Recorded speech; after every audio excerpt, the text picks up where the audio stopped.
Hello friends, welcome back to my kitchen. My name is Kat, and if you're new here, we've been baking our way through some of my best friends are cookies by Amelia Jackson. Our next few biscuits that we are going to be making together all have components that need to be made ahead. So what I am going to do tonight is I am going to make 4 different components that are 4 biscuits in the future, but which can of course be used in cakes or just to eat or some other way. So we're going to be making 3 different ganaches. One of them is a mango white chocolate ganache, one of them is a bounty ganache, and one of them is a dark chocolate passion fruit ganache. And we're going to be making some raspberry parfait. So let's just get started. We're going to start with our parfait because that does need to cool before we can complete it. So the first bit gets cooked on the stove, and then we need to let it cool before we can add the cream. So the first thing that we need for our parfait is 4 egg yolks.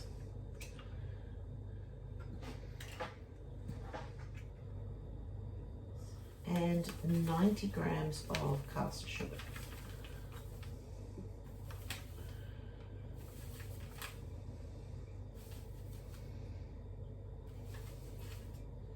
So here we have a pot of water that is just starting to simmer, and we're going to put our egg yolks and sugar over the top, and we are going to whisk this together constantly until it is dissolved.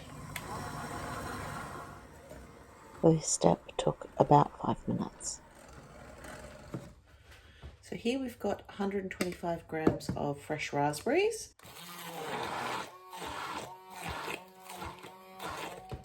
which are nicely pureed.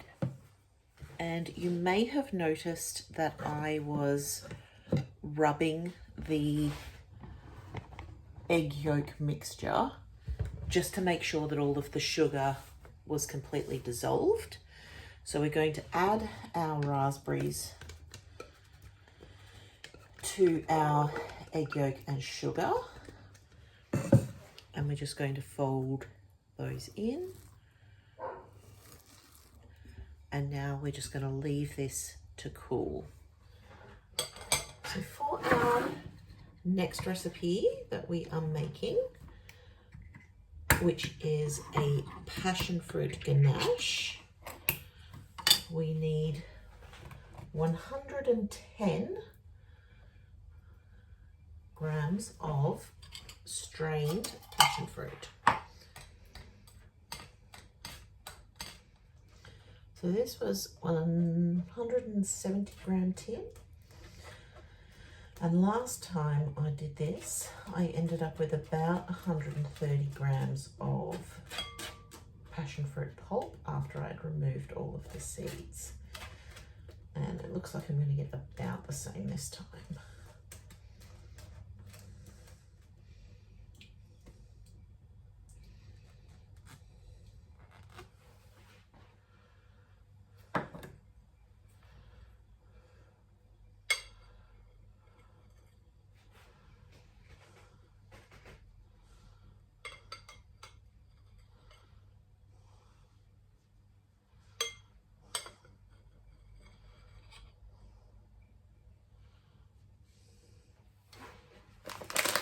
So we've got our 110 grams of passion fruit that has been strained.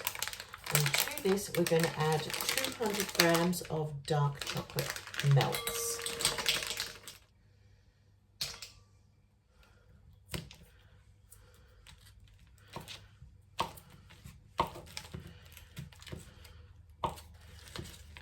And 30 grams of butter.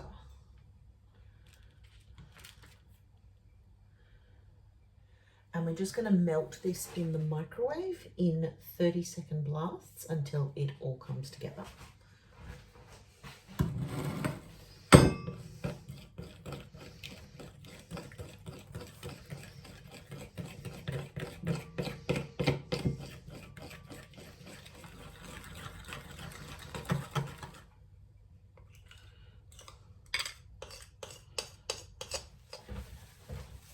So that's come together really nice and smooth. It does say that if your ganache looks like it's split, that you can hit it with an immersion blender to try and get it to smooth back out. And we're just going to cover the surface with some plastic wrap.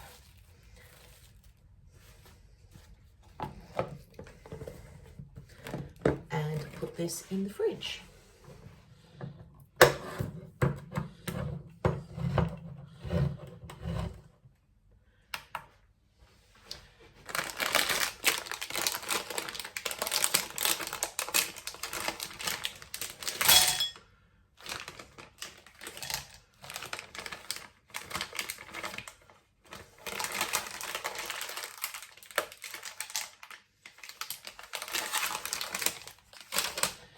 Now we're going to be making our bounty ganache. So this is a chocolate and coconut ganache. So to this 200 grams of milk chocolate, we're going to be adding 150 grams of coconut cream.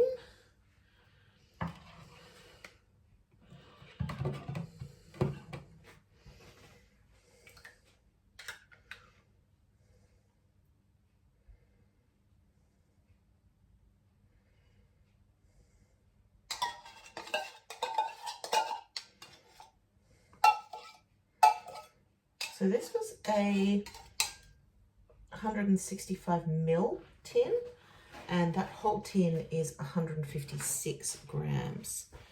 So that's actually pretty good.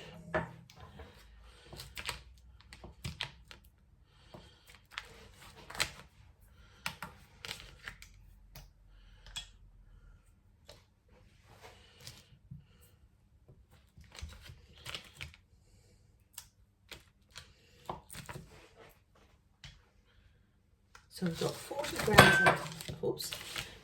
grams of butter, and the last thing that we need to add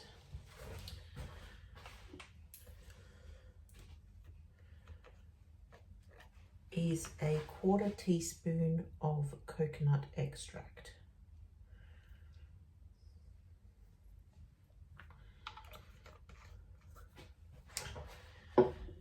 And we're going to do the same thing as we did with the passion fruit one, and we're just going to melt this in the microwave in 30-second blasts.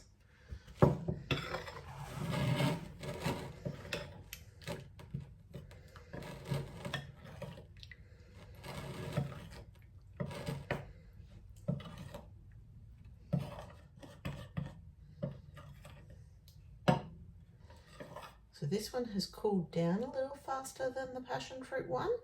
So I'm just going to give it another 10 seconds.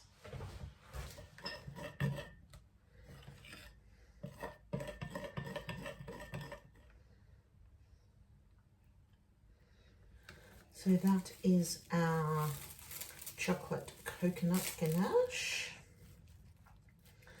And again, we're just going to put some plastic wrap over the top.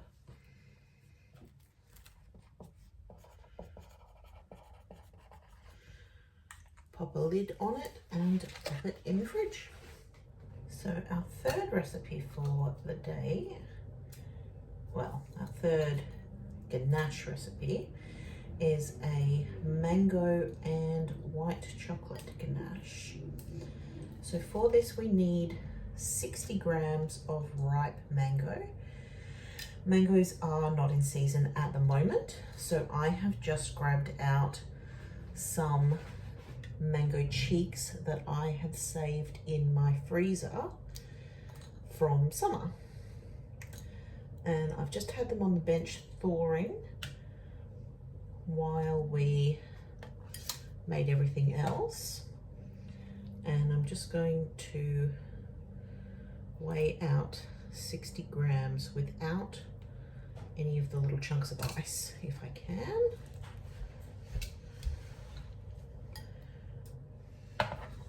And it is still a little bit frozen, but it should puree nicely.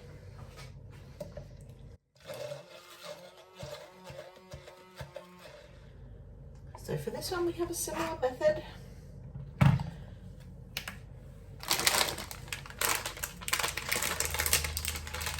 We need 150 grams of white chocolate, and we need 30 mils of thickened cream. And this is a 15 ml measure,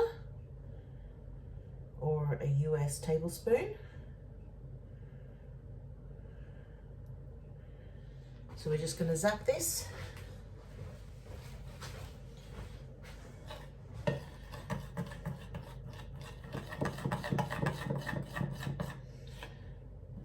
Then we add our mango puree. And 15 grams of butter.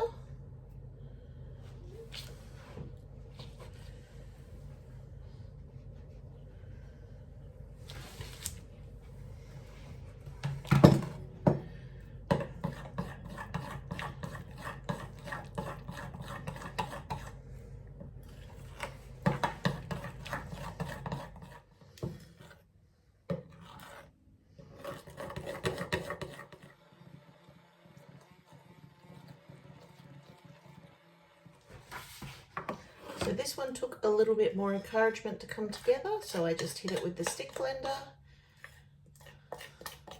Could have been the water content in the mango was just a little bit too high.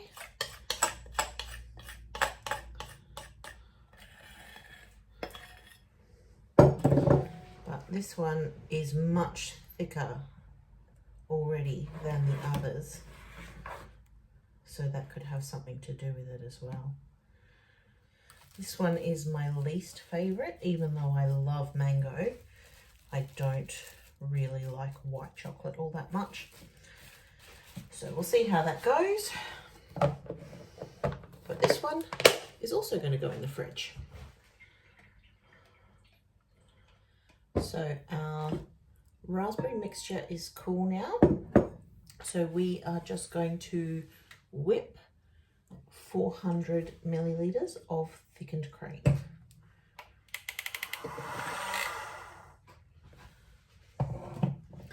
So it doesn't actually say how whipped it wants this cream to be.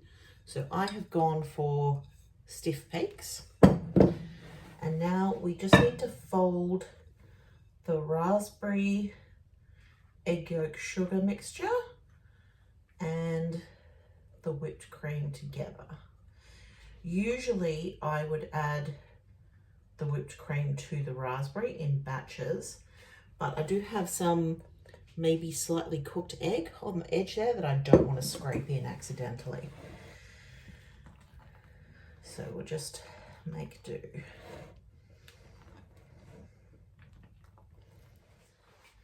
So now this is nicely folded together. It says to pour it into a lined 20 centimeter baking dish or cake tin, but I'm just going to use this silicone one that I have, and I'm not going to bother to line it because it's soft enough that I could just get all of the parfait out of it once it's frozen without needing the paper.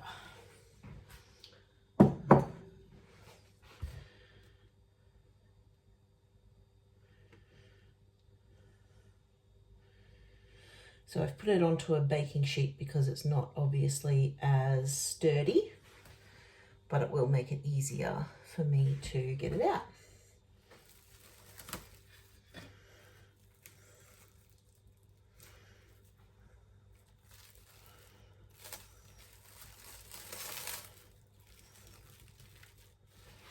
And now we just need to pop this in the freezer.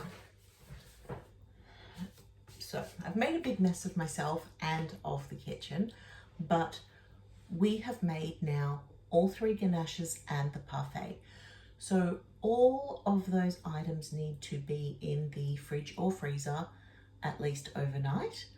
So I am going to leave this video here, and I will show you how I am planning on using all of those items in the next few videos. Thank you for being here. I hope you enjoyed seeing how we made these delicious fillings for our upcoming biscuits. If you would like, I will pop another video here that you can enjoy between now and my next upload. Thank you for watching. I can't wait to see you next time. Bye for now.